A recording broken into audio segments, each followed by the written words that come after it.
Welcome to the Elevate podcast, brought to you by the Registered Master Builders. Each week we explore the ideas and practices that help us get the best from our businesses, our teams and ourselves. I'm your host, Ryan Castle.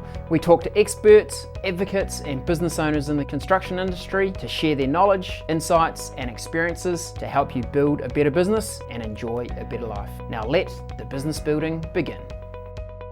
Hey Jess, welcome along to the Master Builders Elevate podcast. So excited to have you on the show. Thanks for joining us. Oh, thanks for having me. And look, we're so delighted to have you, Jess. You're a trailblazer in the building field, becoming the first female to reach the finals of the Apprentice of the Year. So first and foremost, congratulations on that achievement. Yeah, no, it's pretty cool. Pretty happy with how it went.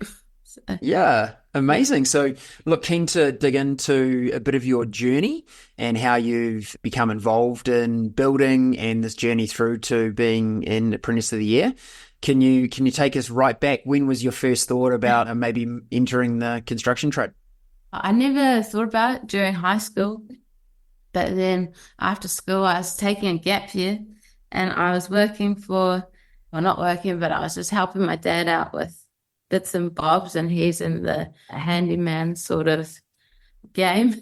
And I was only supposed to do that for 3 months, and then COVID happened, and then I was sort of just left doing that, not really sure what I was doing, but I stayed there helping him out, decided I really liked it, and then I was also skiing as a ski instructor at Mount Ruapehu at the same time, and decided that I wanted to move to Taumarunui because it would be close to Mount Ruapehu. So I reached out to a builder there who would take me on as an apprentice, which was cool, and then moved to Taumarunui at the start of 2021 and started my apprenticeship there.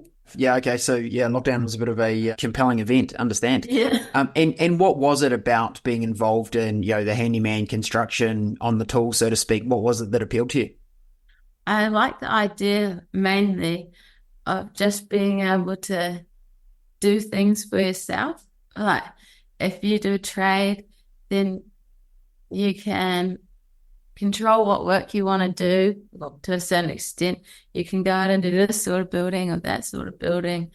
And I don't know, you're just able to build your own house at the end of the day, have a real good understanding of it. Like obviously you're not going to be able to do the plumbing or the electrical or all the sub-trades, but you have a fair understanding of the whole thing. I think that's pretty cool. I think doing a trade gives you lots of independence. You're not stuck in the, 9 to 5 quite so much, I find. Sure. Yeah. Okay. And what did your friends say when you said, hey, I'm going to go and do a construction apprenticeship? To be honest, they weren't really surprised because I'd always helped out during my holidays when I was at school, doing labouring and helping my dad. So they just thought it was expected, I guess. That's great. And let's do a shout out. What was the name of the construction firm that took you on as an apprentice in Taumarunui? So the company's called Sloan and Builders, and it's run by Sloan and, if that makes sense. Yeah, so there was just 3 of us, Sloan, a colleague, and me. So it was a really good environment to learn things, and he's won a lot of the Master Builders Awards in the past, so he's pretty detailed and methodical in all his processes, and yeah, he's a really good teacher, and I've learned a lot from that, which was awesome. Right. Yeah. And was it Sloan that encouraged you to enter Apprentice of the Year? Yeah, well, we'd always talked about it because it comes up on Facebook every year or Instagram or something or on the radio. And he would always ask me, are you entering this yet? I can't. I haven't done enough time. And then this year, I thought I hadn't done enough time. So I was like, no, I'm not entering. And then we looked at the details, and the day I started my apprenticeship was a day inside the cutoff day. So then, I could enter this year. Oh, last year, sorry. Yeah. Right. Yeah. So, it was sort of always something that we were going to do. Great.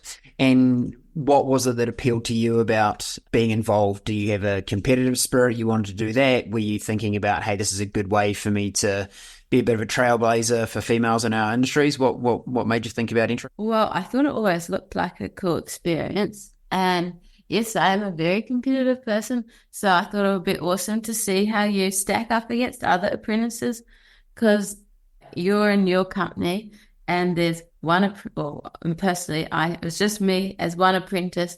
I had a few friends in the same town that were apprentices, but you just don't know because you're not working with them and you don't know how they operate. So I wanted to see how other apprentices, where they were as well. But then also just the whole experience and getting involved just looked cool. And also all the media advertising that Master Builders have make it look like a really awesome event, and it sure was. Okay. What was awesome about it for you? I really like getting involved with the other apprentices and just finding out where they're at, because it's not often that you get so many people all at the same stage in the same room and just be able to chat. Hey, oh wow, we braced the frames like this the other day, and oh, we did this like that, and just to be around that is cool. Yeah. Awesome.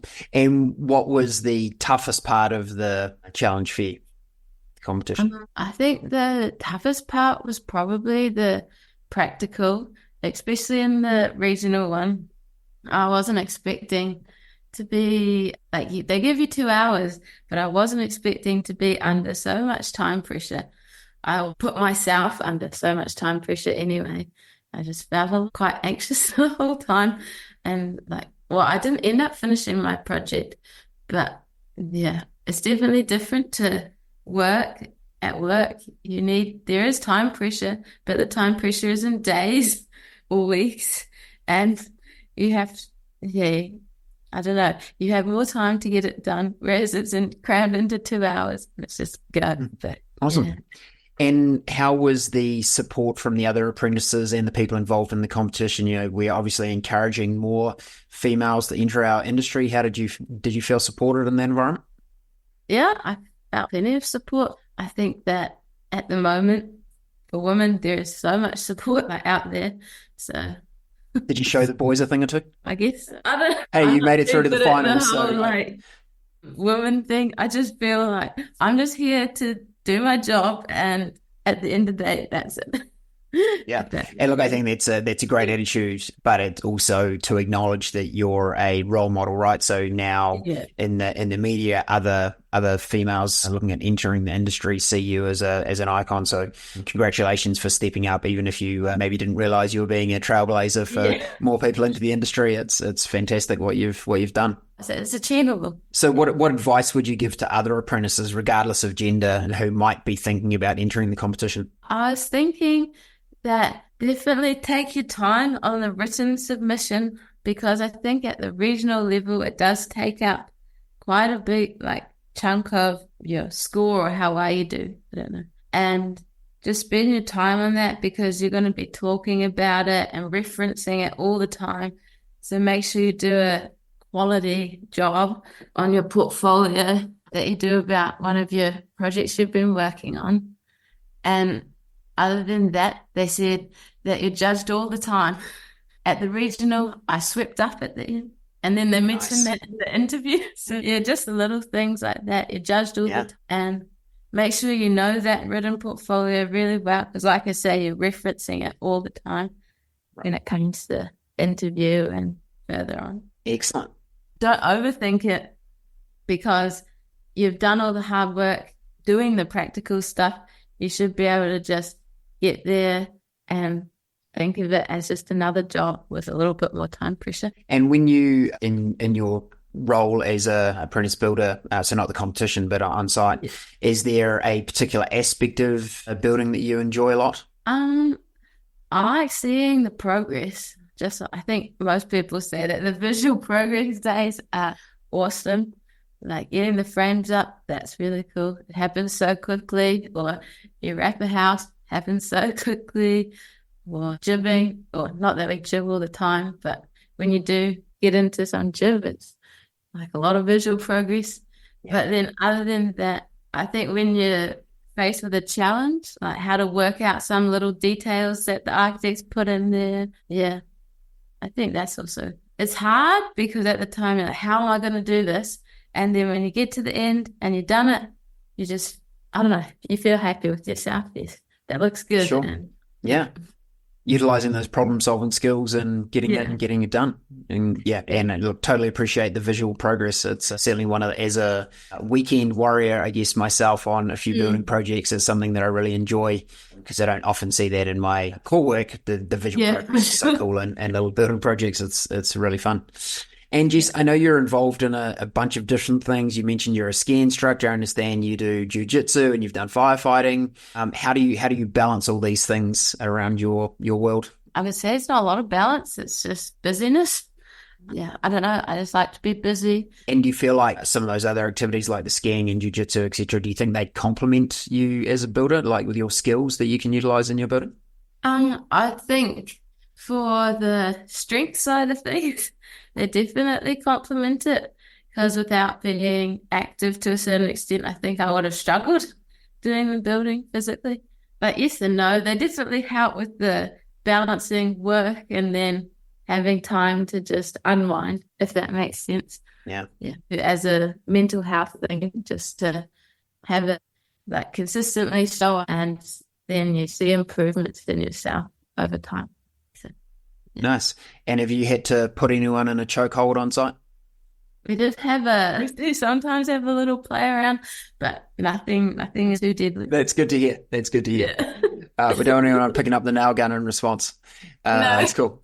And Jess, I know you've talked about previously the desire to build your own house and maybe get into renovating villas. Is that still something that's on your list? Well, yeah, I definitely want to build my own house at some point.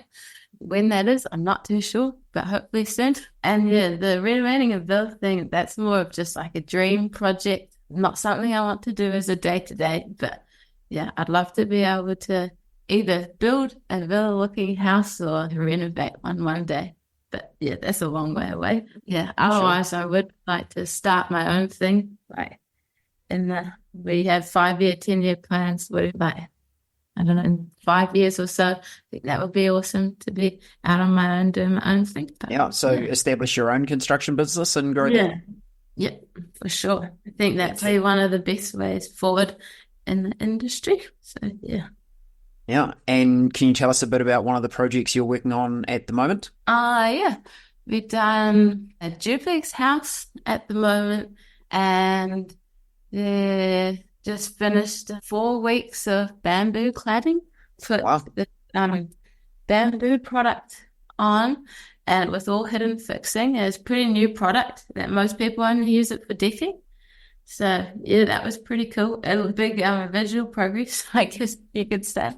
Yeah, they've been pretty big projects. I've only been there for 3 months of it, so I haven't seen the whole thing from start to finish. But yeah, definitely helped out with a lot of the claddings and finishings inside and whatnot.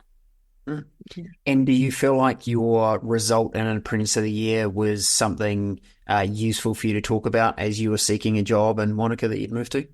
Oh, for sure. It definitely helps. It gives the employer sort of less unknown. They know that, at least they're somewhat decent or someone's lost something in there. Sure. Yeah, you're definitely not just a black sheep. They don't know anything about you. But yeah, I think a big part of for employers, it's quite hard. They don't know what sort of skills someone has and what someone's capable of. So to have that behind you definitely shows that you are somewhat capable and you do have a good idea about what's going on in the industry and whatnot. Especially because it's, I guess, accredited by the master builders and all that's behind it too, which looks awesome. Hey, Jess, absolutely fantastic. Thank you for sharing some of those insights with us, and congratulations on what you've achieved in your construction career so far. And I'm sure the Master Builders team will look forward to tracking your progress, and we look forward to, in not too long time, there being your own construction company happening, and you'll be out there doing some awesome builds for people. So thanks for joining us on the podcast today, and it's been a real pleasure. Yeah, thank you for having me. It's been a pleasure too.